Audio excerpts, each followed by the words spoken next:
नवी मुंबईतील 9 रेल्वे स्थानकांचं सिडकोकडून मध्य रेल्वेकडे हस्तांतरण होणार असताना या स्थानकांवर काम करणाऱ्या सफाई कर्मचाऱ्यांच्या रोजगाराचा प्रश्न निर्माण झालाय।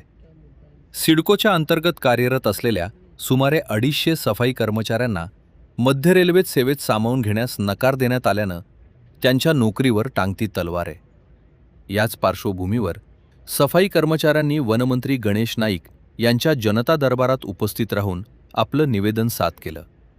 मध्य रेल्वेत सेवेत सामावून घ्यावं किंवा पर्यायी ठिकाणी रोजगाराची व्यवस्था करून द्यावी अशी मागणी कर्मचाऱ्यांकडून करण्यात आली।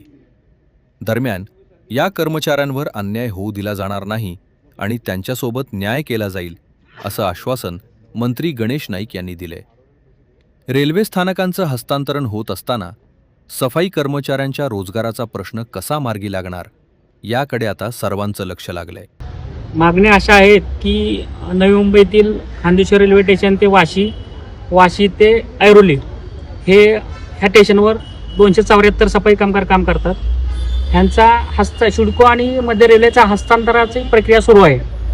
ह्याच्यामध्ये सिडको सकारात्मक आहे की तुम्ही मध्य रेल्वेने हे सगळे सफाई कामगार घ्या म्हणून, पण मध्य रेल्वेकडून स्पष्टपणे लेखी नकार दिला जातोय की आम्ही घेणार नाही या कामगाराला म्हणून। सध्या हे 13 स्टेशन हस्तांतराच्या प्रक्रियेमध्ये आहेत, पण सध्या बामणनगरी, तरघर आणि खारकोपर ही स्टेशन हस्तांतर झालेली आहेत आणि तेथील 49 सफाई कामगार आहेत।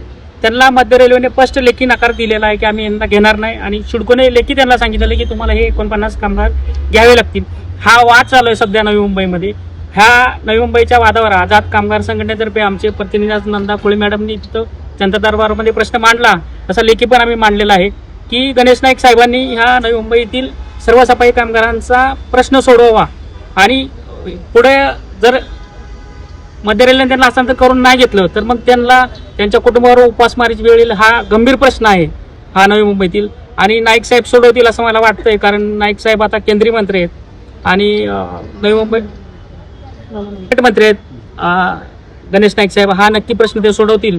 त्यानंतर आम्ही एवढं थांबणार नाही की आम्ही परत एकदा नाईक साहेबांना त्यांच्या ऑफिसमध्ये किंवा त्यांच्या घरी जाऊन भेटणार आहोत सगळे कामगार।